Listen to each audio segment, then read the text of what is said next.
going? Yeah. Yeah. Love to see it. Yeah, Love to gotta see get that it. fire stick going. Gotta get right. Hey, see that boy? See that boy? Pat Bev in his debut, See man. my, see my nigga PB. My nigga PB in the building. Good old Pat PB, Bev. Pat PB, Bev, man. man. Shit, Good old man. Patrick Bev. My boy Bro, that's it. PB, man. Yeah.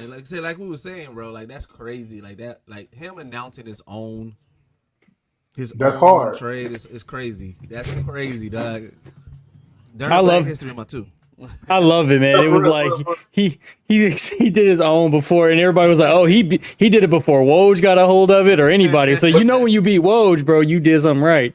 But it also say a lot because like the people who seen the tweet were still second guessing. I'm like, hello, what? Like, that's pretty fucked up. Like, bro, Yeah. it's me. I can tell you who I'm going to, bro. It's Right, me. right. Everybody's still like, we're gonna wait till Woj. Yeah, we gonna wait till Woj say it. Let's see what Woj got to say about this. He said, "If Woj didn't say it, did it really happen?" For real, like that's crazy. Yeah, What we trust Woj that much. we do. I mean- Woj has become synonymous with official news. Like, bro, like it's Yeah. crazy. It is crazy. He's definitely like the CNN of sports. Like we definitely go to Woj. Like if He's we the wanna know- Schefter of basketball. But We why? want to know if it's true or not. We wait till he announces it. But why? Why did we get to this? How did he get to this? point? Or win. Yeah. Like at what point did Woj become that person? I mean, I think it just became he was right. He was right so many times. I think it wasn't even that right. His sources were the right people. He was talking to the right people and getting the right information, and then he was like, "I'm gonna just be the one out here setting the standard, bro. Like I'm just gonna be the one."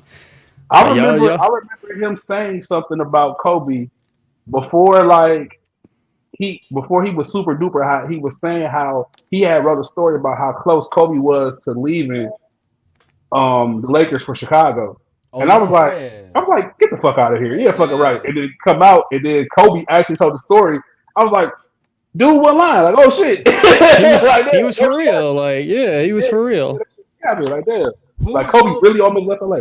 Who was Woj before Woj? Like, who was the guy before? Like, who was Woj competition? Like, I think he's the first of his kind.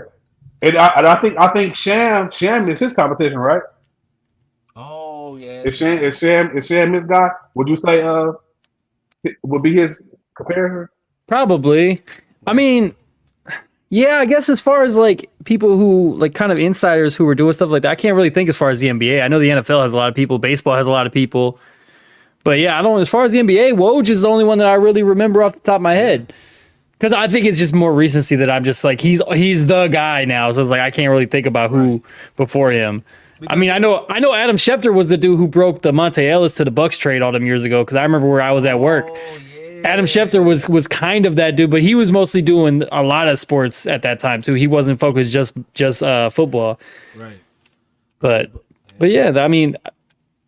I don't know. If there's somebody, let us know because I don't fucking remember. I just remember it being Woj pretty much. And then what's his name? Brian Windhorst was LeBron's guy.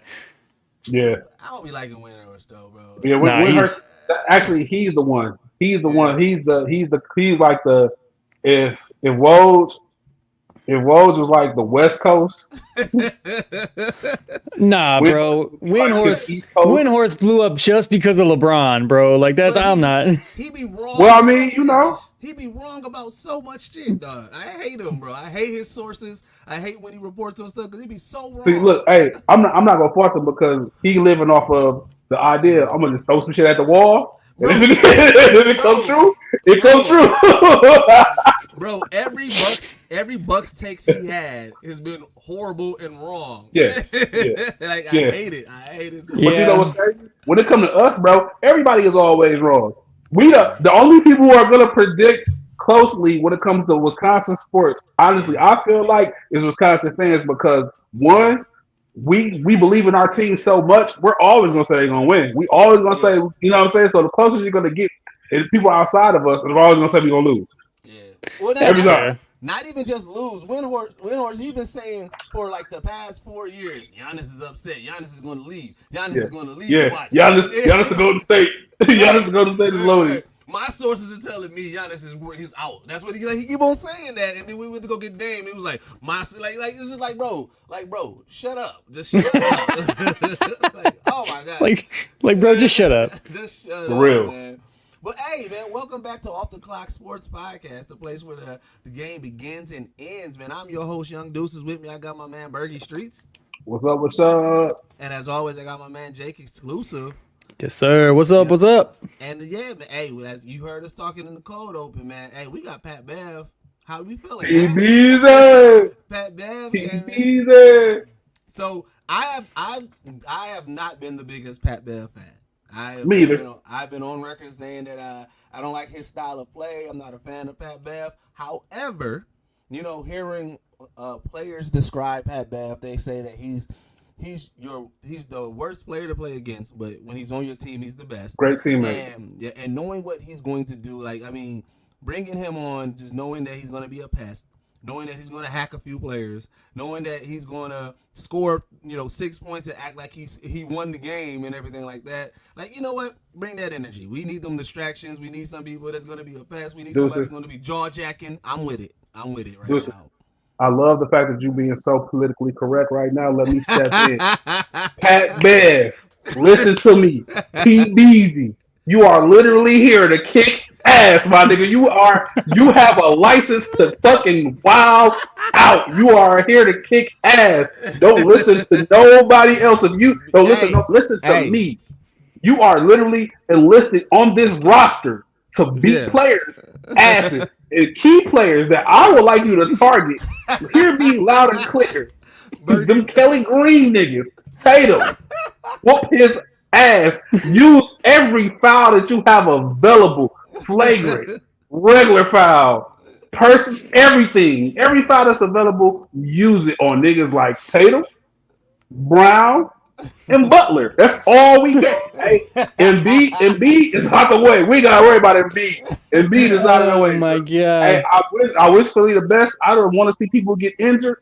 Hey, I hope Philly figures it out. But when it comes to us in this playoff and this championship run, Pat Bev, you are a hired hitman. You were brought to this team to literally kick ass, bro. That's it, bro. If you score, cool. If you score, cool. That's a plus, my nigga. If you that's a plus. If you average an 8-5 a game, my nigga, that's a plus.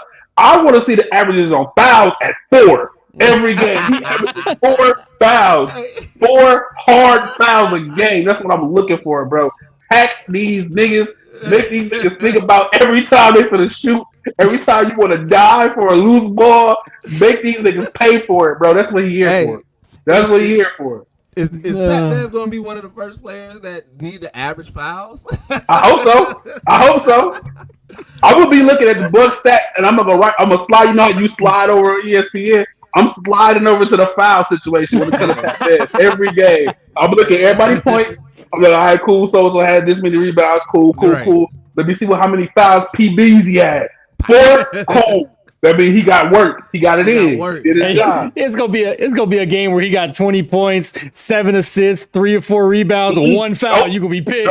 Nope. You gonna be pissed. I need some fouls. You gonna tweet him like, bro, what are you doing? Get back out there. Give me them fouls, G. Get back out there. We need 3.5 in the foul tier, player. Get back out there. Give me them fouls, gang. He said, you only got 1 foul tonight. You need 5 next week. Nah. I want them putting Pat Bev in when we up 20 just to make sure he can meet the foul quota. Like, we gotta get Pat Bev in here, dog. He said they gonna hack a Shaq up 20. Like, hold on, man. We gotta put Pat Bev in here. He only got 2 fouls, y'all. You gotta run it up real quick. He said it's in his contract incentive to get 4 fouls a game. Listen, bro. We gotta have a call signal for him. Like, you know how when you sick the dogs out or somebody, like, what's his call signal? You know that video of Draymond Green talking to Kevin Durant in the middle of the court? Yeah. I want to do that with Pat Bev. I want to meet him in the middle of the court like, no, you are here to whoop these niggas' ass. Don't listen to nobody else. Listen to me. Beat these niggas' ass, bro. All flagrants. We want all flagrant fouls, bro. And all flagrant. Who DJing at the Bucks again? What's her name? I think Bizarre was today, but P Rock be having the mic. P Rock our homie. Hey, P Rock. Yeah. I need you every time when you got the mic. I need you to tell them the cue. Nothing if you but. Nothing Bia. All Little John. All the early 2000s fucking crunk music. Never scared. Little Scrappy, no problem. No problem. Head busters. Let's get it. That's all. Head buzzer definitely. When Pat Bev score, he better play head buzzer every time, bro. Like for real. Whoop some ass. That's what you're here for, man. I'm watching the Buzz game. It's a nigga holding a 10-speed bike in his mouth. I don't know what happened. What's going on right now? It's halftime. I just want to let y'all know it's a nigga holding a 10-speed bike in his mouth. I just looked over a glass. It's going real crazy at the Pfizer right now. I don't know what's happening. Jake, what about you, man? How you feel about the Pat Bev acquisition? I think your mic went. Can't hear you. Shit, my bad. I muted it. I forgot it's the touch mute, bro. When I was laughing, I must have hit it with my nose or some shit. But nah, I know Streets was our Woj insider the whole trade deadline. He was sending us all the inside reports before the Black Adam Schefter. Yeah, Trap Woj. Nah, but he wasn't the guy that I was ideally looking for, but as it kind of like I slept on it and thinking about it, I was like, you know what? He kind of is what we need as far as a team, because he's the scrappy defensive point guard, which we really need to complement Dame Lillard, because Dame can't guard me, bro. I'm sorry, and I ain't nobody. I'm out of shape as fuck as far as hooping goes. But the defensive drop off between Drew and Dame is historically bad. It's. However, and I know Dame was never the greatest defender, and Drew obviously picked his game up a lot when he became to Milwaukee, but it's like, god damn. Now the scrappiness of Pat Bev coming along, the energy that he's gonna bring, it's gonna be like the Bobby Portis, PJ Tucker type of energy that we need, but from a guard position. So it's like it's cool to see a motherfucker who's willing to dive on the floor, be scrappy, get up as soon as he dives for the loose ball, but he manages to bounce the ball off the dude and it rolls out of bounds. This Bucks ball in a key situation. He gonna get up hype as fuck, clapping, geeking the fuck out. That's the shit that we need. And I'd rather him do that than Giannis, because if Giannis does that shit, he might get hurt. And I don't need that. Right. And then also getting rid of Cam was that was a win for us. Yeah, man. I mean, it's good old campaign, bro. I had high hopes for him as a decent little backup point guard, because we all did. I didn't think it was gonna be anything special, but the only little bit that I remember was him being the backup guard with Phoenix when they went to the finals against us, and he was. I thought he was gonna be decent. I thought he was gonna be decent. Yeah, I thought he was gonna be a little decent. He held really good defense against us in that series. That's why I remember. Yeah, really clear that he was a really good defender on us. So I was hoping that he was. I think that's why they got him. I think they thought he was gonna be a plus on defense. Yeah, I was a big fan of him joining the squad. It definitely, but it's just one of those things where unfortunately it just didn't work out the way that we kind of expected it to, as far as a backup point guard situation. I wasn't expecting 15-20 off the bench, but I was expecting you to shoot better than 30 fucking or 25% from three or whatever the fuck he was shooting terrible. He wasn't even hitting. When he did, I felt like he was pulling up some bullshit. It was like, bro, the offense is not built for you to shoot that shot right now. What the fuck are you doing?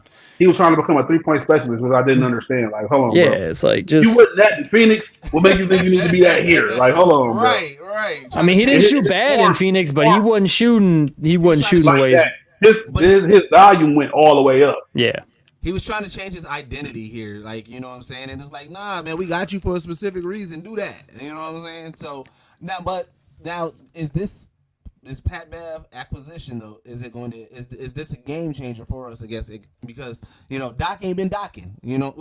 Or maybe he has been, depending on what your perspective of Doc is. Maybe Doc has been docking, but you know what I'm saying. So it's with Pat Bev coming, is this going to help change anything for us? Well, first I want to say I know a lot of people like to bring up Doc Pass as a coach, and I understand that part. We not gonna not involve that, But also, I want to say, let's keep in mind that this man took over this team during a West Coast fucking run. You know what I'm saying? Ain't really been at home to really practice with this team, run plays, get his idea and what he really wants out of this team. Like, really get home and do the homework of the team yet. He hasn't been able to really sit with this team just yet. And honestly, I still feel like it's not officially his team yet.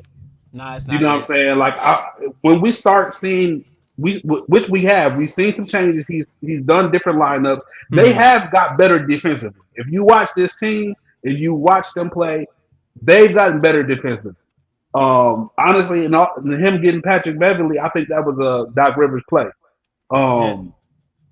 Also, I feel like we're gonna have to wait till after All-Star game to really see the true identity of this team. That was gonna be my thought process as well. I believe we still might be able to acquire somebody too with us getting rid of Robin Lopez. I think we have a position available, which was crazy because they literally paid Sacramento to take Robin Lopez. That's crazy. But yeah, man, I feel like we gotta give them a little more time, bro. And I know we've been saying that about the Bucks, and it's kind of been like as far as with me, it's kind of been my thing with give these teams time because I really feel like in the end it could do something. It could be better than what we expect, but we just got to really let them play and let them figure this shit out, dog. Like sometimes that'd be the best. You know what I'm saying? That'd be the best kind of teacher in these situations. I mean, like, hey, I'd rather our teams get the losing out now when it comes to basketball, as long as we get to the playoffs. You know what I'm saying? Don't get me wrong. Like, look at this team, bro. We ain't started the jail yet, and we are third place. Yeah. I know that the worldwide sports media will love to crucify us. They are putting that picture of Doc Rivers looking all sad with 1-5 there and shit. They love to make us look bad. But what they not saying is, yeah, Doc Rivers is 1-5, but this team that y'all saying are so bad and are on the way to crash, but we are in third place right now. Yeah. And we're not jealous. Dame ain't been Dame. Dame's going through a divorce. He's homesick, all kinds of shit going on. His kids are here with him. He is feeling it, bro. And and Giannis ain't been Giannis like that. Chris Middleton's been injured. We ain't had him 100% healthy. Our bench ain't been benching. Like, bro, and we at third place. All these bad things we can say about the Bucks right now, but guess what? We in third fucking place. Let's keep it real, bro. Let's keep it real. I know right now, the minute we got Dame, we became the most hated team in the league. I understand it. Which is wild, bro. Being from Milwaukee and now we are the hated team. That is crazy to me, bro. That is crazy. It's not to me because everybody you gotta realize, bro, everybody wanted Dame, bro. Yeah. The league wanted Dame. The league wanted Dame in LA. They wanted Dame in Miami. Yeah. They wanted Dame somewhere a big market. He chose to come to small ass, little ass, cheese and liquor and beer ass Milwaukee, bro. I get that. It sounds crazy. That's what I'm saying. It sounds crazy. I listen to a podcast. I listen to a podcast that's based in LA, back on Fig. And Dame is from out there, and he's cool. He did an interview with them. Yeah. Dame ain't go see too many people. He did an interview with Cam and them, and he did an interview with Back on Fig. He was on Back on Fig, and they was like, bro, Milwaukee? They're like, no, boy. He like, yeah, bro. He like, yeah.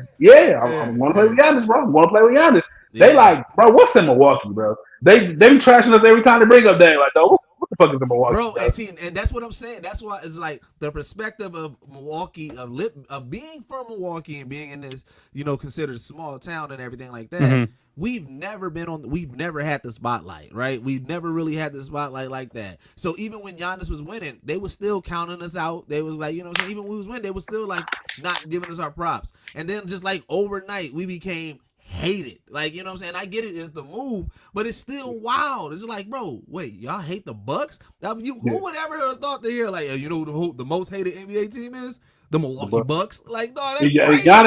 Giannis is the dirtiest player in the league now. Right, they call him apparently.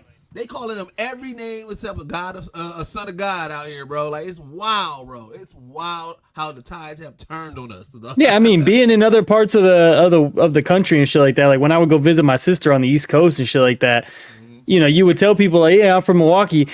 If the Bucks and Brewers didn't exist, people wouldn't know that Milwaukee was a fucking city, bro. It's crazy. Bro.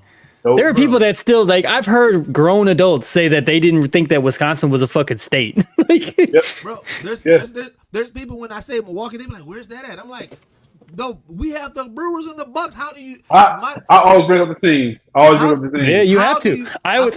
I feel like if there's a sports team within a city, you should at least know the city. You Yeah. know what I'm saying? Like, My first Twitter bio that I ever had was where the Bucks play Milwaukee, because that's what I used to have to fucking tell people, bro. Like, that's what I used to have to tell people. Man, bro, it's crazy. I remember like just like there's so many like especially like NHL and MLB teams in cities that I'm like that are not major cities that I'm like I don't know nothing about this city, but at least I know that they got a team there. If somebody said the city, I'm like okay, at least I know that. You know what I'm saying? So it's like it's so crazy to me though, just how people are viewing Milwaukee at this time in regards to that like that. So I mean, we talked about it a little bit, but you know, the trade deadline hit. It did. So, what It was very boring to. I felt like it was very boring to was. start, and then it kind of started really picking up. Yep. The last couple hours, it just turned up. Yeah. So let's Bergie, what do you think was the best move that was made? The best moves I seen was possibly I think the Knicks got better. The Knicks definitely got better. That Bojan, what was it Bojan? Yeah. Bogdanovich? Yeah. The Bojan going to the Knicks move. Let's see who else did some stuff. I was surprised about Chicago because I was hearing things about Chicago. Yeah. It was first before the trade deadline, or they're embracing the rebuild. Yep. It was supposedly Chicago was supposed to be a fire sale. I was anxious to see what Chicago was going to do, and then to see them do nothing was crazy. Yeah. But I would say the New York. It was some things happened, but it really wasn't turned like that. Nah, we seen a lot of people crazy. We seen a lot of a lot of bench players move around. Yeah, which is Go ahead. I'm sorry. I was gonna say, I feel like there was just seemed like there wasn't I think we talked about it before the trade deadline even started. Like it just seemed like a very non-star-studded trade deadline. Like there weren't a lot of names. It was I think like Levine and DeRozan were probably the biggest two names that were potentially going to be moved. Yeah. And no disrespect to them, but it's like you kind of forget that they're in the league because Chicago's so bad. It's like you just kind of like forget about them as like you're like, oh shit, okay. Like, but then there's also players that like towards the end of the contracts and shit like that. But it's like their teams are still in it, so they might as well keep them. So, and a key move that I feel like is being really slept on and nobody's really talking about is Spencer Dinwiddie. Yeah. Spencer, him getting bought out. Dinwiddie. Him getting bought out and possibly being able to go to a team is very crazy. Yeah. I'm surprised nobody's picked him up yet, or maybe I missed it. I don't know if y'all seen anything. Let me look up it and see. He's the sleeper for me. If he goes to the right team, it's gonna be bad, bro. Like he go to like a fucking Boston or some shit like that, bro. Yeah. He goes somewhere where he can really play and he can get the right minutes, bro. I don't want to be stingy, but I would love to see him in Milwaukee. I don't know if we got the money. Yeah. But I mean, hey, they cooking on this game, bro. 99 3/4, dog. Yeah, they kicking their ass. They're kicking their ass. Jeez, So reports on Dinwiddie, he hasn't signed with anybody yet, but reports are the Lakers are the front runners right now. I heard Lakers because they ain't making no moves at all. Yeah, I heard Lakers and I heard LeBron didn't make a move. Come on, Bron. That's so Lakers, unlike you. Yeah, LeBron made a move. He put that damn Knicks towel on his back. That's a move. That's another thing. We need to talk about that. A lot of people was just like kind of like breeze past that, bro. LeBron is calculated, bro. He is calculated, man. Yeah. Well, because He's never done that, bro. I know. So you're not giving Rich the benefit of the doubt because Rich Paul said that it meant nothing. Rich Paul saying it means nothing. Says everything. The fact that he is coming out saying, when have we ever heard Rich Paul come out and say, hey, bro, that ain't nothing? When have we ever? Hey, that's a solid point. That's a Yeah. solid point. And on top of that, they just made everything right with the Knicks too, though. Y'all remember that they were saying that they were freezing out the Knicks and not sending players to the Knicks. Yep. And then, bro, They just made everything right. And you know what's crazy? They ain't talking about it. Or I haven't heard a lot of people talk about it. But back in when LeBron was about to do the decision, he was saying that, hey, I like the idea of the Knicks. Like he never at that time when they was trying, he was like, look, hey, I like what can come with that storyline of bringing a championship to the Knicks. So Everybody meeting up in NY. That was a rumor. He was trying to get Chris Bosh to meet him in NY. And supposedly Melo was involved in it at first too. Yeah, but I think they just couldn't make the money work out because they would have been Bosh, Melo, Bron, and Wade all going to New York, but they just couldn't make the money work out.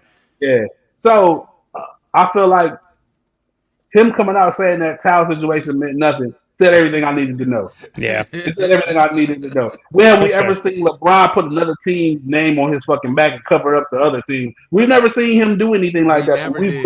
We've literally seen that nigga trash teams in public and say, "Hey man, we need to figure this out." And when he start doing that, what happens? That he ship up and ship out, bro. All right. He about to take his time. Listen here. When you start hearing Brian quote nothing but like heavy East Coast rappers, like I'm talking about deep cut East Coast, like he gonna be bumping Cadillac Ty, he gonna be bumping. When Dave E start popping up with Brian, it's over, bro. It's over. He gonna be out here hanging out with Jim and shit. Mano start popping up with Brian. It's over, bro. It's over. When LeBron become a lobby boy, it's over. It's over. Go ahead. I was going to crack a joke. You go. No, I was gonna say, and then just like thinking about what you were saying as far as like the Knicks winning the trade deadline, the other two teams I think that really did the best. I'm sitting here looking at all the rest of the deals. It's like the Mavericks fucked around and really loaded up, and an underrated move that I know I was joking about it yesterday, and this is gonna be a little inside baseball. I forgot Gordon Hayward was still in the fucking league because he played for fucking Charlotte. But seeing him go to the Thunder, it's like, listen, bro, I would have loved the Bucks to go get him. Like, low key, I would like, damn. When you kind of went in on him, I was like, damn, I think Gordon Hayward's I think he all right now. Bro, it was just one of those deals. I forgot that he was in the league because he played for Charlotte, bro. I'm sorry. It's like I just forgot. Like I don't watch very many Charlotte games, and I don't see them because they were so bad. It's like you don't see anything about them. What y'all don't know is when Jake has a vendetta against a player, he'll drop it. He'll drop it. No. It's stuck with Jake, bro. When it's stuck, bro. No, so. I don't have a vendetta with Gordon Hayward. I actually was. That's what you My thing with Gordon Hayward is I just forgot he was in the league because I forgot I forgot he came back from his injury, bro. Like I thought that shit was like damn near career ending, and I was like, because I really fucked with him when he was in Utah. Like he was honestly one. I was like, okay, he had the stigma, the white dude that could hoop. I was like, this motherfucker could hoop. Like he hooping. Right. Yeah. Like, and he was cold as a bitch. And then obviously he went to Boston and had that crazy, devastating ass, nasty injury. And man, I feel like I just never really heard anything about him after that. So it was like, that was like what, 6-7 years ago? It was just one of those deals where I just assumed he faded away from the league, bro. Like I just forgot, and now it's cool to see him come back after that nasty ass injury. So it's like I'm rooting for him again. Like I just forgot because he's been in Charlotte, bro. I just forgot. He been quietly a decent player in Charlotte too. If you notice that. Yeah. So you add that onto that young OKC team. Remember, I was saying how a lot of these young teams need veteran players. Yep. He can be that. In OKC, like he can be the kind of veteran they need. He's been a superstar before. He knows how it works. He can come and wrangle in these young players and, hey man, look, this is what y'all need to do. We need to figure this out. This is what we got here. This is what we did. He's gonna be very good to that OKC team. Yeah, I mean he's averaging almost 15, 5 and 5. So it's like that's not bad. That's a nice little bench piece, bro. That's all at 15, bro. Yeah. Bro. So we've been saying this on the podcast, I think since the past 4 months, but PJ, man, come home, bro. Like I said, PJ tweeted. I think he put on his stories, and he's upset. He was honestly, this shit is ridiculous. They freezing them out. They freezing them out. He made it very publicly known that he does not know why he's on his Clippers team, and he's ready to go. He said, if y'all not going to utilize me, then trade me. And they made no moves for him. They made no moves. He's still there, so he's upset. And man, listen here, PJ. You always got a home here, man. Come back, man. Shit, we can use PJ, listen, bro. I understand. I feel you. Yeah. You should. I knew you was about to check, but bro, imagine if you would have stayed, bro. Imagine if you took the offer and be like, you know what? I'm gonna run it back. Yeah. I'm gonna give y'all 2 years. We fuck around and would have had the money for you, and you'd have been comfortable, bro. This is where the love at. Hit Bobby. Ask Bobby how we treat him here, bro. This is where the love at, bro. This is where the love at. Bobby is definitely getting some love. You could have been co-mayor. You could have been co-mayor with Bobby. You could have been swag champ here, bro. We got storages. You could have been able to keep your shoes put up, bro. Like, yeah, bro. Like, dog, you should have. Dog, you could have went from just imagine the visual in your head. You would have had a 5 of Brooke, Giannis, Middleton, Dame, and I don't know who would have been the 2 at the time. What was it, Bridges? Yeah. That 5, and then you just hear the and here come PJ Tucker, Bobby Portis, and Pat Bev off the bench, bro. You might as well whooping ass. Let's get it. Whooping ass. I love it. Hey, they coming out like the Bushwhackers. No, I'm saying, no, bro. You remember? You remember the fucking what's that movie with Adam Sandler when he went to jail and shit? The Longest Yard. Remember when Michael Irvin and all them came out, bro? Michael Irvin. Oh, here comes the y'all really want it, dog. Here comes the boo. Oh, here comes the boo. That's exactly how it's gonna be, bro. They're gonna have orange jumpsuits on and everything, bro. Bro, when Pat Bev and right now, when Pat Bev and Bobby Portis finally like gel, and then like they like that's gonna be a wild ass. Keyword is gel. Keyword is gel here. Bro, it's crazy. We not talking GEL and shit. We talking like literally the gel. When these niggas gel, like when they get the. Not jail. Not jail. Over. It's jail ball. Bro, so look, you could have a legit solid ass starting 5, and then the bench would literally be those 3, and then Connaughton and Thanasis, bro. The league will be over, bro. It'd be over. We gonna see the first DDT on basketball, live basketball games. Bro, we gonna see the most productive Thanasis that we've ever seen, bro. Like he's gonna be so productive because it's gonna be all he's gonna have to score. He's gonna have to. Somebody's got to score for that. It's gonna be bully ball. Nothing but bully ball on that court, dog. They gonna go crazy. They're gonna be throwing elbows and everything, bro. The team with the whole second unit for the Bucks gonna play the best defense ever, and the other team's gonna have the lowest shooting percentage in the league. But they free throw percentage is gonna be through the fucking. They free throw attempts during that time is gonna be through the roof because they just gonna be fouling. I don't know who number 23 is on the Bucks. I don't know his name, bro. But a nigga like Tizo touchdown. I don't know when we got him, bro, but Tizo's here, bro. Hey, well, apparently we the most wholesome looking dudes ever. The wholesome. Hey, we wholesome. Hey, Off the Clock Sports Podcast is a wholesome podcast. What you talking about, man? We love it. We are wholesome. We are very wholesome. Speaking of wholesome, though, we got to talk about it, man. The Mamba got his statue, man.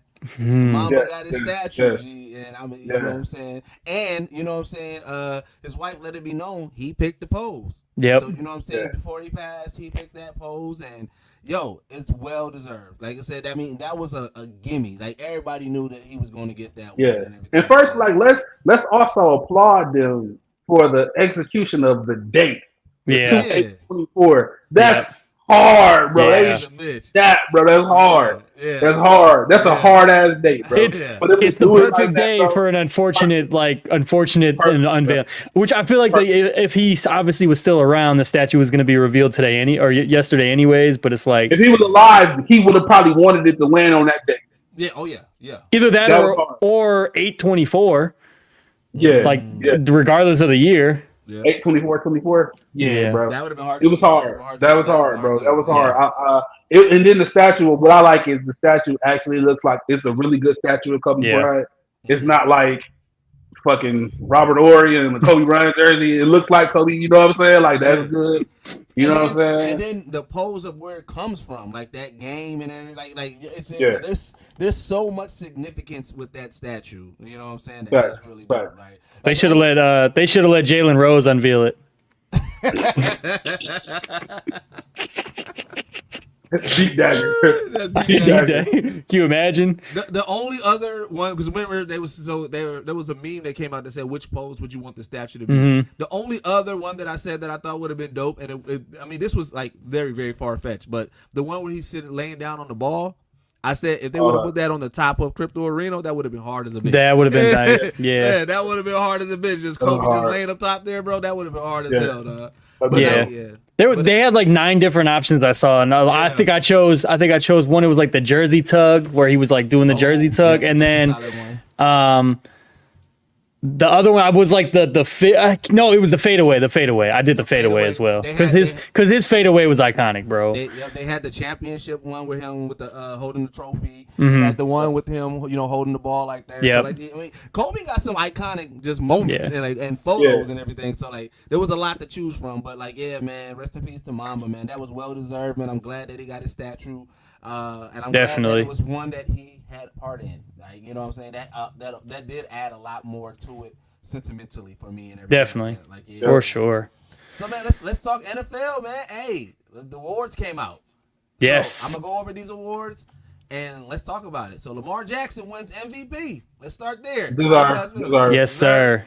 Sorry, what is that? No surprises there. The only thing that upset me was he got 49 out of 50 votes.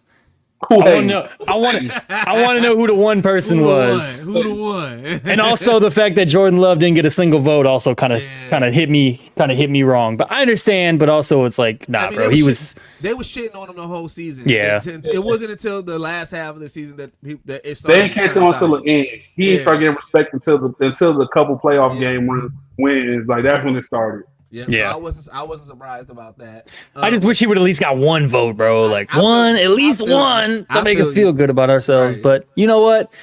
It's one of them things where you kind of just, you know what? All right, I'm gonna show y'all next year then. Hey, we the underdogs, man. Let's hear it. Yeah. Let's hear it. So McCaffrey, Offensive Player of the Year. Yeah, CMC, that's pretty obvious. I mean, on brand.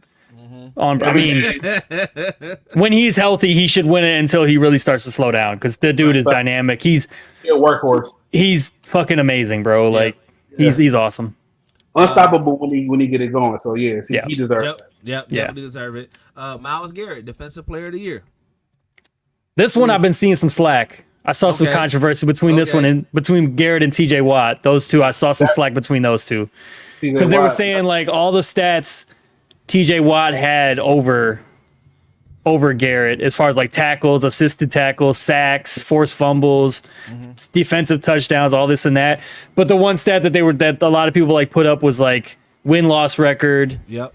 And then I think it was like double team rate.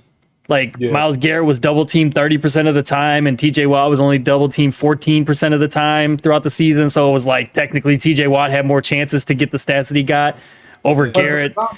That's not his fault. But exactly. I feel like that's a stat you can't punish somebody for taking advantage of a situation that was put in front of them. Not my fault.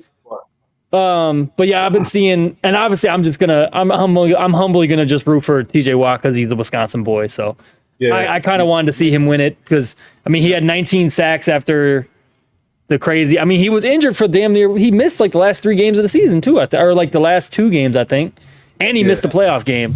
So it's like, right. Yeah. So that's a controversial one. It had some back and forth in regards to it. CJ Stroud, Offensive Rookie of the Year. Obvious.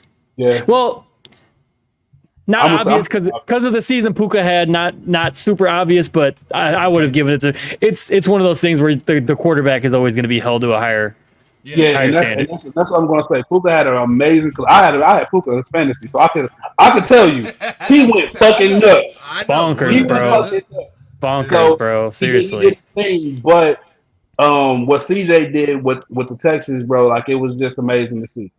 Yeah. You know what I'm saying? Like, let's just be honest. Like, he put that team on his back and he really carried them. And, like, let's keep it real. Like, the Texans are in the conversation again. Yeah. Like, in right away. like right away. Like we didn't think this was gonna happen right away. That No. quickly. And he did his thing, bro. So I had him getting Rookie of the Year.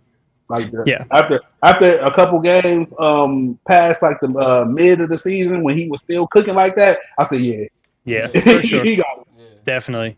Will Anderson Jr. Defensive Rookie of the Year. Honestly, I really don't know too much of the I was about to rookies say. on defense. There was only a That's what I was gonna say, couple, yeah. but yeah, he was definitely the one deserving. I think. I kept hearing his name on ESPN, so I guess I'm gonna agree. Like, he kept getting all the all the praise and shit like that. You know what I'm saying? Yeah. Like as far as the rookies, I really didn't hear too much about any other rookies on defense. I could be wrong, but his name, I've been hearing his name all season. Yeah. Yeah, I don't really remember anybody. I guess Jalen Carter from Philly was the other option I'm seeing, but it's like, yeah, nah. I mean, the way that Will Anderson had he had a good ass rookie year. I think he had like 6.5, 7 sacks, something like that. And yeah, I can't argue that one. Okay, all right. Kevin Stefanski. I probably butchered that last name. Coach of the Year. Stefanski, the Browns head coach. Stefanski. Oh yeah, okay, Yeah. Stefanski. Yep. Yep. He, With Coach of the Year? as the guy who won NFL Fan of the Year, Tom Grossi, big time Packer fan. Actually, a really fucking great YouTuber too. He's a diehard Packer fan. He won NFL Fan of the Year. He fucked up Kevin Stefanski's name as a joke. He called him Steve Stefanski during the awards as a joke. And he was like, "Oh no, I mean Kevin. Apparently, it was like a running gag on his fucking YouTube channel he had going, and so yeah, he's just. How y'all feel about that though? I think it still should have been D'Amico Ryans from the Texans. Either that, Dan Campbell. I mean, he could have gotten some. I think LaFleur should have gotten some fucking love.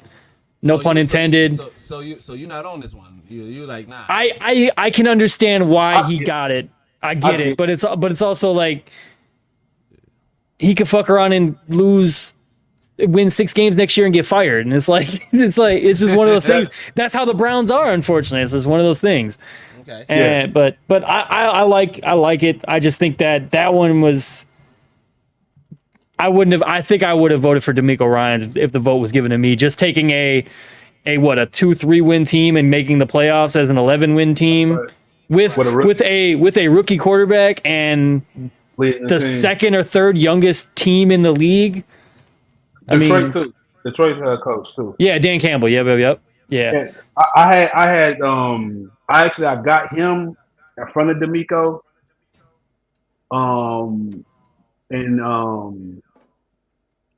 The Browns, like I'm kind of on the fence about it. I feel like again, like he did really good. I feel like there's a couple teams that's still in front of that team as far as when it's time to coach. Like honestly, I put LaFleur above him. Sitting here thinking about the Brown situation, I can understand why he got it. Because think about it, they lost Watson damn near right away, and they went through like 4 different quarterbacks, including bringing back old ass Joe Flacco, which we'll get into, I'm sure. It's like, so he did do a good ass job with head coaching this year, so I can understand it, like I said. So. And then last but not least, we got the comeback player of the year, Joe The Flacco. biggest controversy. The biggest controversy of them all. Joe Flacco. Joe Flacco beat out a guy who died on the field and came back to life. How y'all feel about that? I fuck with it. He got busy. Yeah, that's the one that's the most controversial, obviously, because of the DeMar Hamlin situation last season and everything and him actually coming back and making not only making the team but playing.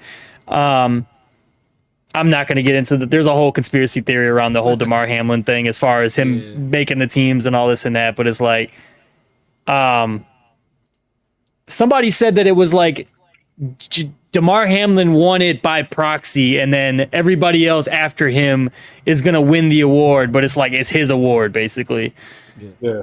So, like, but yeah, Joe Flacco obviously coming basically sitting off his couch and then leading the team to the playoffs, and shout out to the old man. I saw the cool picture with Joe Flacco and Lamar embracing and hugging backstage. Like, that was cool shit to see, because obviously Joe Flacco was in Baltimore when Lamar got drafted, and he pretty much helped him out right away and understood, like, all right, I got to get this kid ready. And sure as shit, look at him, 2-time MVP.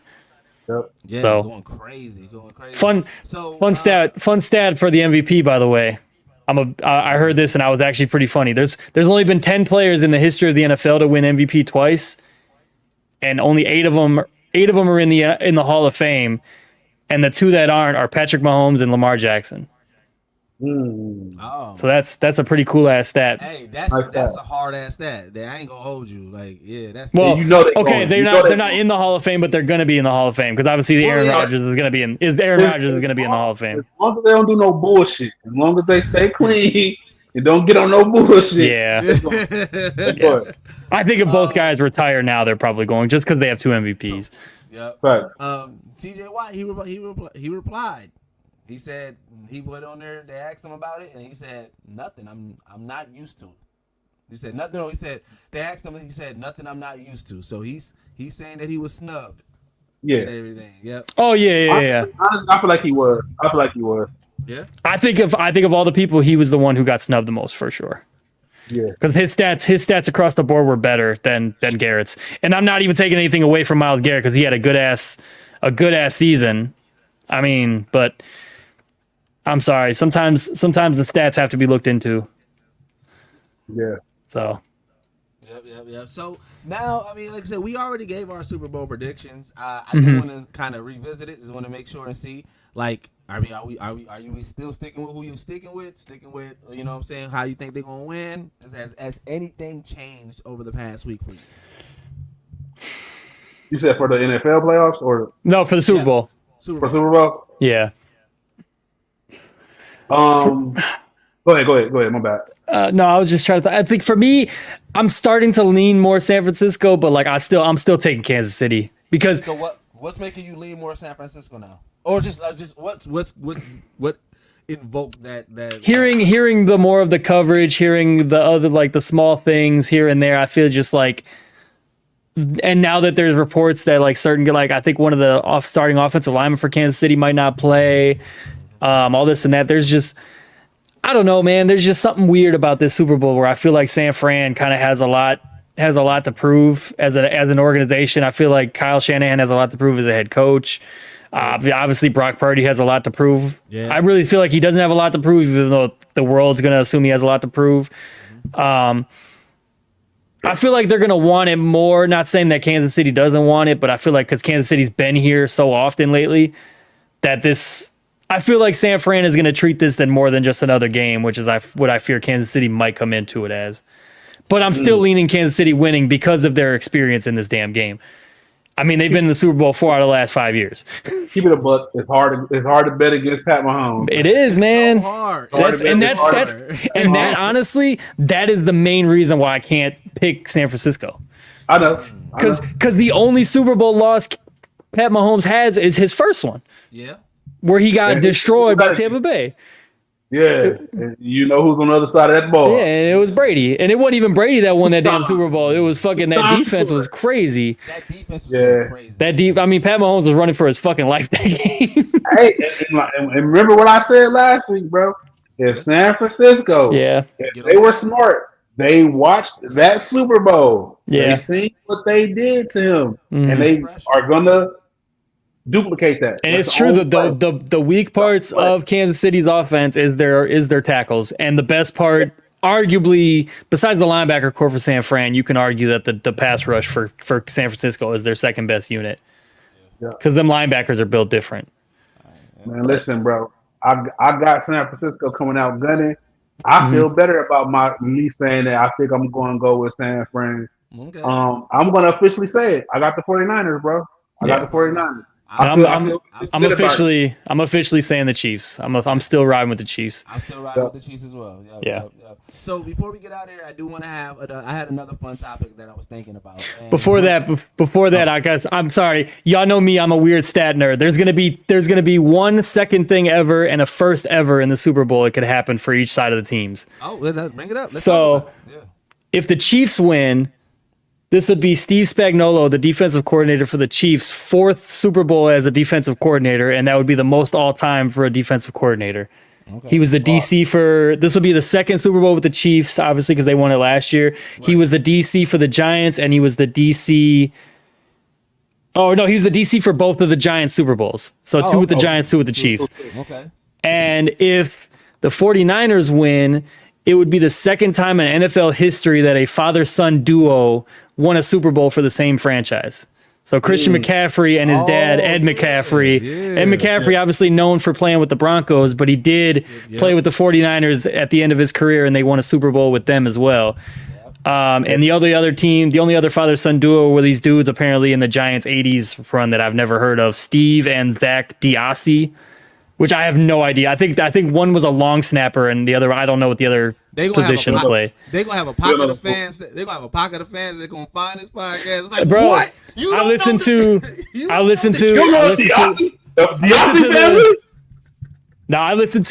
homie Chris Rose on, like, he does like NFL Network and a lot of MLB stuff like that, and he was the guy who came up with that stat, and I was like, that is a cool ass stat that I'm bringing up on the. So yeah, the second ever father-son duo to win a Super Bowl for the same franchise, or the first ever 4-time defensive coordinator Super Bowl champ in this game. So history is going to be made. History's going to be made. So speaking of history, that actually is a great lead into the question that I want to have, right? So, Super Bowl is always usually an iconic game. You know what I'm saying? It's just one of those ones. It's marked in history forever.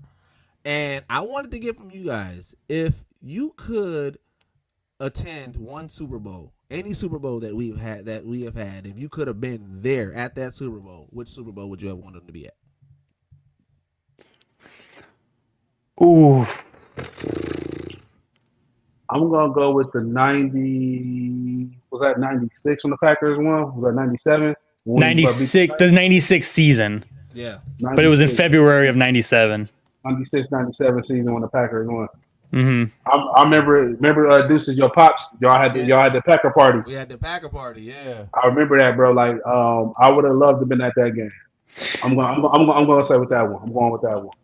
That's fair. 7 Packers championship. I'm going all. You know what I'm saying? We Wisconsin based. Of course. I'm going with the championship for the Packers, man. Yeah, I'm obviously sticking to Green Bay, but I'm going with the 2010 Super Bowl.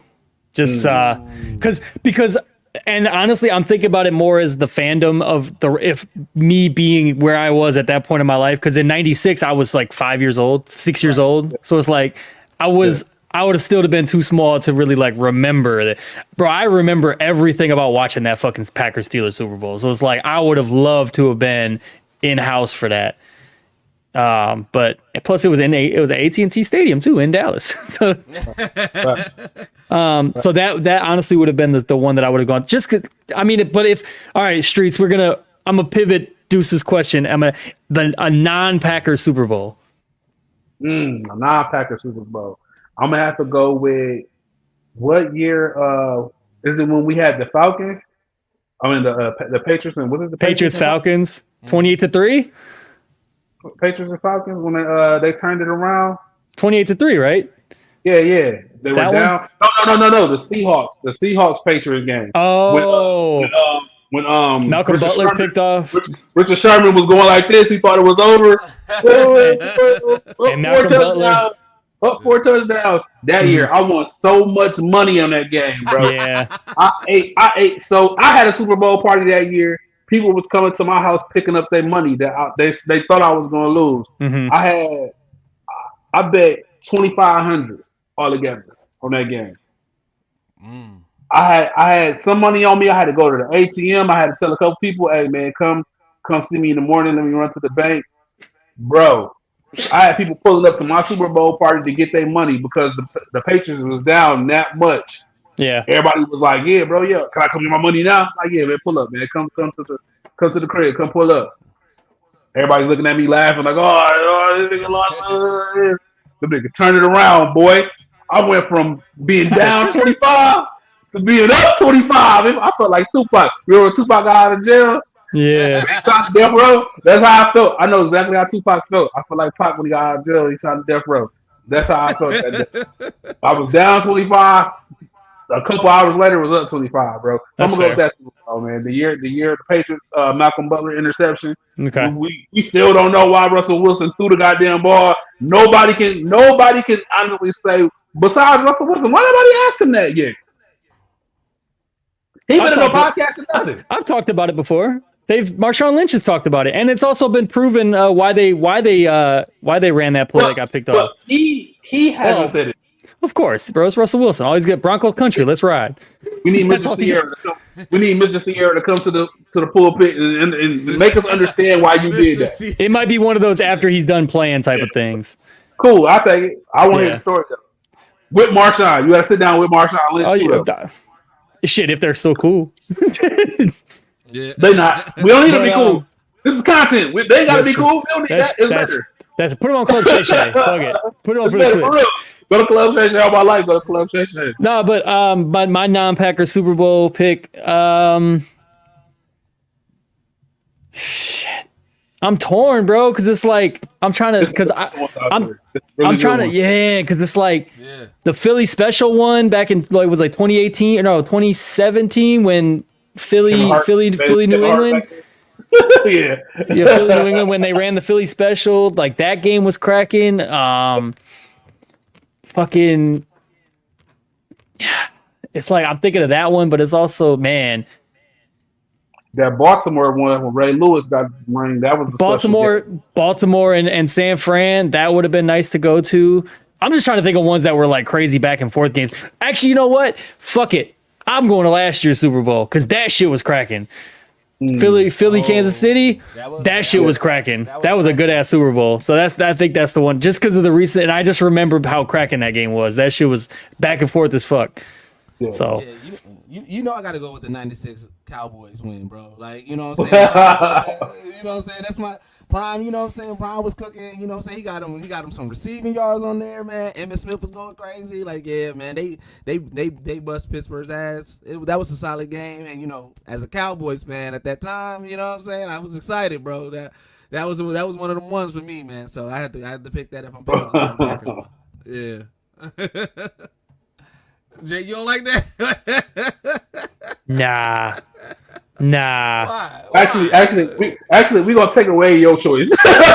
you'll get a choice now. Nah. Listen here, y'all know about Prime with me, bro. Prime with me is top 10. Man, after Cowboys, man. No, I figured you would have picked the Cowboys. You could have brought up one of those San Francisco championships. I could have, but when the Prime that was my guy was the Cowboys. That was and then the only other one I was thinking of was maybe one of the Giants Patriots one where Eli beat Tom. That was the other ones that were coming in my head because I remember being geeked watching those.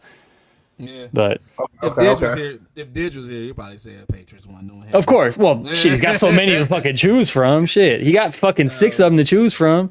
There's plenty of them, man. I fuck with Tom Brady and the Patriots run, bro. Yeah. Oh no, they run iconic as hell. No, you know what's funny though is a random ass side story. The first Super Bowl that I distinctly remember, besides the Packers and winning in '97, just because I remember having a Packer party over at my mom's house, was the fucking Buccaneers and the Raiders. Oh, I remember back in like 2002. Mm-hmm. Bro, I remember my stepdad was fucking with the Buccaneers like that whole time, and the Raiders had like the best offense in the NFL that season. They had Rich Gannon, Jerry Rice, Tim Brown, Charlie Garner, like, and they was getting ass bust, bro. Like Tampa Bay was bust, bro. That's that Warren Sapp year, right? Yeah. Warren Sapp, Keyshawn Johnson, Derek Brooks, all them dudes, Tiki or Rondé Barber. Like, bro, I remember Tampa Bay bought that ring. I remember rooting for the Raiders so bad just because I wanted to be the opposite of who my stepdad was rooting for, because my stepdad was one of them fair weather sports fans. Like he only rooted for who was winning, bro. Like, I swear to God, bro. God rest his soul. He passed away. But like every season, bro, he was rooting for the fucking. He was a big ass Tom Brady fan. I will give him that. He was a huge Tom Brady fan. But like when I tell you, when Peyton went to the Broncos, he was fucking with the Broncos. When the Cowboys was good in the '90s, bro, I had a Cowboy starter jacket as a kid, bro. Like it was just one of those things, man. Like he fucked with the Seahawks for the Legion of Boom, like all that shit. He did not fuck with the Packers though, bro. He did not fuck with the Packers. Who win it? I swear to God, bro. Bro, he had T-shirts of all fucking different teams. He had a Patriots T-shirt, bro. I swear to God, it was fucking hilarious. But Speaking of that, going back to that Super Bowl though, bro, I remember at halftime being so mad that the Raiders was losing because he was talking shit and he was just geeking. And I was still young at this time. I was like 10, 11 years old or whatever. Bro, I went downstairs and put on an all black outfit. Bro, I'm talking about black the toe, bro. I'm talking about black hoodie, black hat, black pants, black shoes, bro. And I came upstairs talking about go Raiders, go. And bro, they was getting their ass. And to that day, I ain't never fucked with the Raiders after that, bro.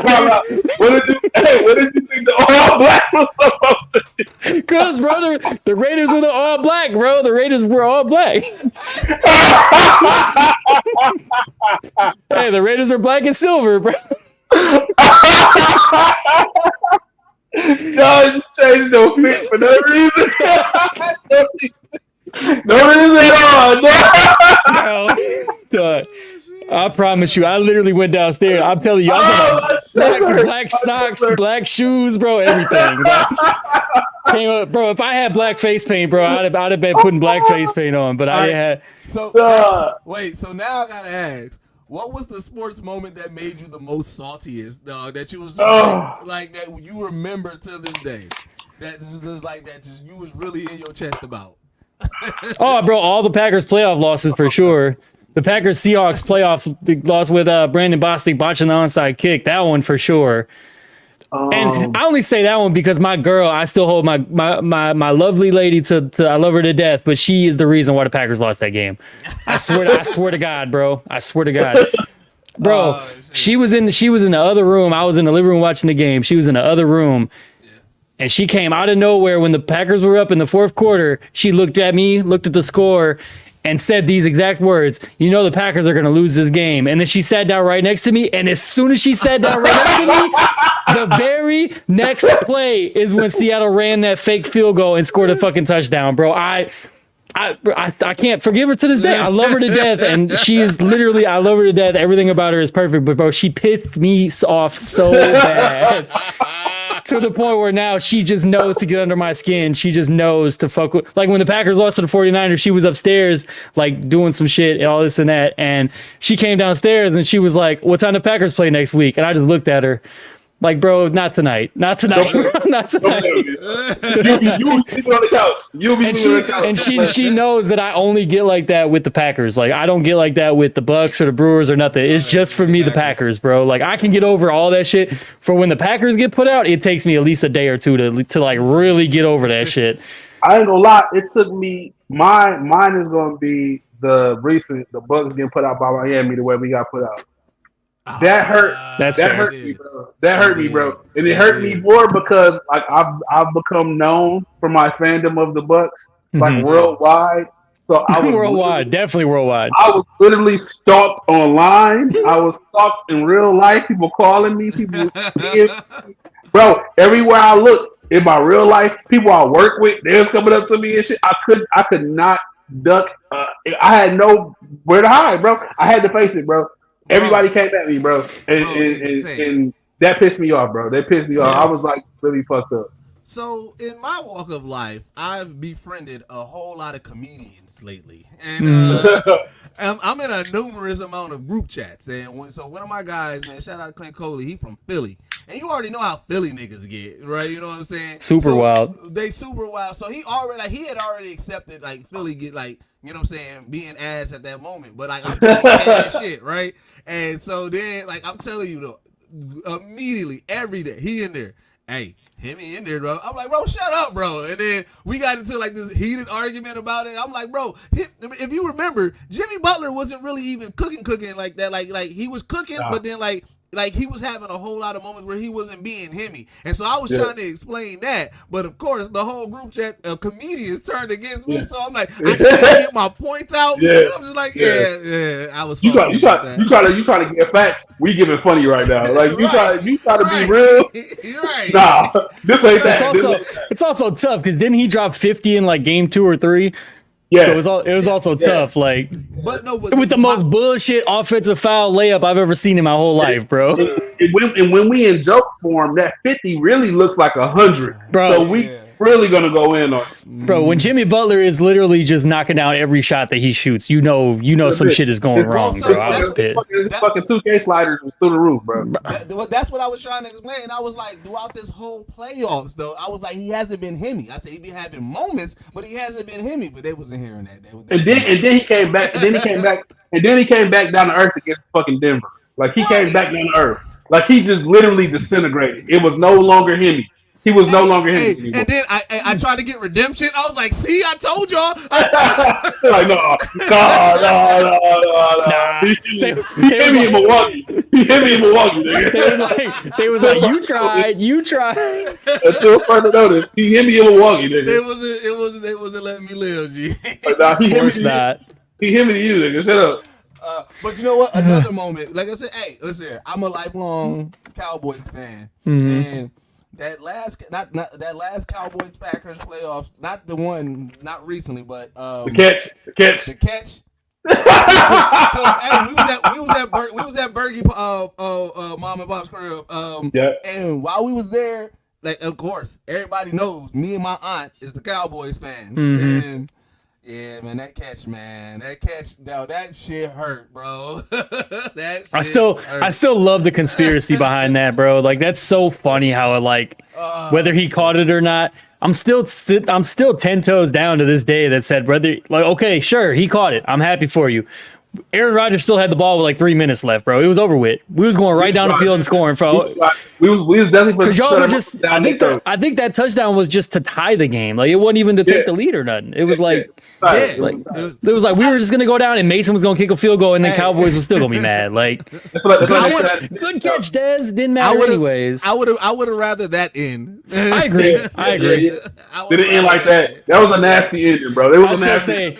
I still say, and then the one that's most recent, obviously the Packers losing this year. I was beat up about it, but I was like, damn. But 2019 when we lost to San Francisco, that one hurt the most. That one hurt as far as the most recent, because I was in house. They kicked the football at me to put the Packers out of the playoffs, bro. I was like 10 rows back behind the end zone. Yep. And bro, when I tell you, shout out to my homie Drew, I love him to death. That's my brother for life. This motherfucker got up. The moment the ball hit this dude's foot, he was next to me and we were at the edge of the aisle. The moment the ball hit his foot, he was gone. He didn't even watch it. He knew it was good. We literally, and we didn't find him. Like, we were calling him, looking for him, because it's Lambeau. Like, bro, you can't just dip. Like, we came in this group. We didn't leave a group. This motherfucker was at the car, smoking, just trying to, just drinking, just chilling, bro. I was like, and I get it. He's that type of dude. Like, he doesn't like to see his number one team is the Dolphins and his number two team is the Packers. So it's like, he takes big losses like that. He takes it hard ASAP. Like, he gets over it quicker than I do, but it hits him harder right away. Like, to the point where he's just like, you know what? Sports to do it to you, man. Bro, and it's sports and video games, bro. Sports and video games are ruining your life, man. Yeah. I've had some hard battles in Madden, bro. Like, I've had some nights I didn't get sleep. Because of Madden, bro. I was ranking. It was one day I had cracked ranking in Madden, bro. I was geeked. I was like, oh shit, bro. They put me in this elite group. I don't know how these niggas found me, bro. They put me in this elite group, bro. And I'm like, I just want to get one win so I can go to sleep tonight. Man, I got my ass kicked 4 times in a row, bro. It was bad, bro. That's how it be on 2K, because, like, you know, 2K, when you play online, sometimes it get a little clunky or whatever like that. But every now and then, you got to run where you cooking. So I'm cooking. I'm on this team, and then more people coming in. I'm getting more teams. So I'm like, oh, shit. So then, you know, I see a court, because I was like, you know what? I'm going to get out the wreck. I'm going to go find one of these open courts. I see a court, and this one team, they was running it up. They was like 24-0. And I'm like, ooh, I'm about to come in, and I'm about to stop that. Man, I played probably like 10 games on that court, lost all 10. I was just like, bro, I was just cooking at the wreck. I thought I'd be good out here. Man. It's over with, bro. It was over with, gang. 2K rec will definitely fuck with your emotions, dog, for sure. Definitely, bro. The rec Don't get out ain't so there. bad anymore. It's the park Don't- shit will definitely fuck with you. The park. Don't get out there in no 2K shoes, bro. Listen, Man. go get some money up. Bro, nah, you know what? Get some money That was gonna be my thing this year, and then I saw they had the lime green with what Kobe's are those? The lime green joints. I saw those and I was like, I at least got to get those for the homie Kobe. Otherwise, I was literally gonna be brown shirt or like brown shirt. Or I was gonna go brown pants, no shirt. Because when I unlock to go no shirt, bro, I go no shirt. Show off the bird chest, bro. Because 2K make your character have a bird chest, bro. It's weird. Your chest be extra birdie, bro. It's funny as hell. Extra birdie. But you know what? Let's get into our favorite segment of the show, man. The off the clock sports podcast player of the week. Let's start with you, Jake. Who do you have as your player of the week? Oh man. It's crazy because I feel like they ain't really been nothing crazy going on lately. Like nobody hasn't really been cooking like that. I mean, I know like we took last week off. I'm gonna vote we take this week off too. Okay. It ain't shit cracking. Bro, it really hasn't. Or if we want to, I was thinking about making a team that I felt like did good on the free agency. Let's talk. That's fair. There you go. I was thinking about giving it to the Knicks. I feel like the Knicks improved. They did pretty good. I was like, I was going to say the Knicks as an organization, but then I was like, at the same time, fuck it. Nobody's really cooking like that. I mean, everybody's doing what they're supposed to do. You know what I'm saying? Like right now, we ain't really seen those super duper magnificent games. I mean, this week, have we really seen too much? You know what I'm saying? Like, is there really too much going on type shit? No, so, next week we can return if y'all want to. Because that way, at least the NBA will be kind of back in form and everything like that. Super Bowl, obviously, if somebody goes crazy in the Super Bowl. Yeah. I know last week I was going to say Jade Cargill just because when she, like that explosiveness of her making her debut at Royal Rumble was crazy. Okay. Oh, Jade Cargill? Hell yeah. Yeah, Jade Cargill. That Royal Rumble shit was cracking, bro. That shit was cracking, bro. So, like, I was definitely going to bring her up just because, you know what I'm saying, that was iconic as fuck. And she already, like bro, I've been seeing so many more wrestling clips, so I admittedly have fell off on wrestling a lot for a while, but the shit that I've been seeing the past month and a half, I'm like, hey, I might have to get back into this shit, dog. I've been thinking about it too. Hey, bro, like as I was telling Deuces before we jumped in here, man. I have so much fun arguing wrestling on Twitter now. Like, I love it, bro. It's you the Bergie of wrestling, bro. And it's like the thing is I don't troll unless I feel justified to. Yeah. Like, I'm not just looking for trouble, but it's like my For You page on Twitter be like people just it's people that just say some of the dumbest shit, and you're just like, bro, that too. Like, bro, the Rock slapped. Bro, the Rock slapped Cody, bro. Yeah, he did. Bro, I watched that thing yesterday, bro. It was cracking. It was pretty dope. The Rock is back talking shit. Like, bro, wrestling. I'm like, well, what is going on? I'm like, no, there's so much stuff that's going on. They back on some heritage shit. Yeah, bro, it's going crazy right now. There's definitely a lot of interesting stuff, man. But it's getting to that point, bro. Like WWE said, they were trying to go into more of a sports-based presentation now that they are partnered with TKO and with the UFC, and like they're gonna try to have more of the sports realism presentation, not just everything being scripted wrestling stuff. Obviously, everything is still gonna be scripted wrestling, but they're gonna have more of like. And I'm just gonna obviously my small wrestler rant. This is one of the few times in my life where like I have no idea what's going on as far as what WWE has planned.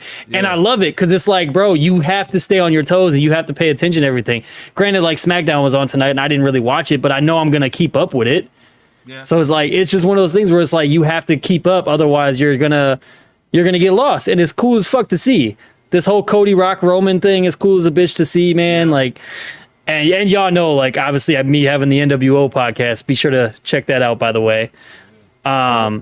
Is a lot of fun, man. It's fun to still talk about, even as a guy in my 30s who kind of grew up, and I'm seeing a lot of the guys that obviously we saw growing up kind of fading away, and watching this new era of people try to see if they can keep the business going, and also, man, the WWE is just as a business is fucking insane, bro. Like it's crazy. I mean, Definitely is. but it's like for every good, there's bad, and then there's really bad. But then it's like you turn around and there's really good, and it's just crazy the back and forth that comes along with that special business, dog. It's crazy.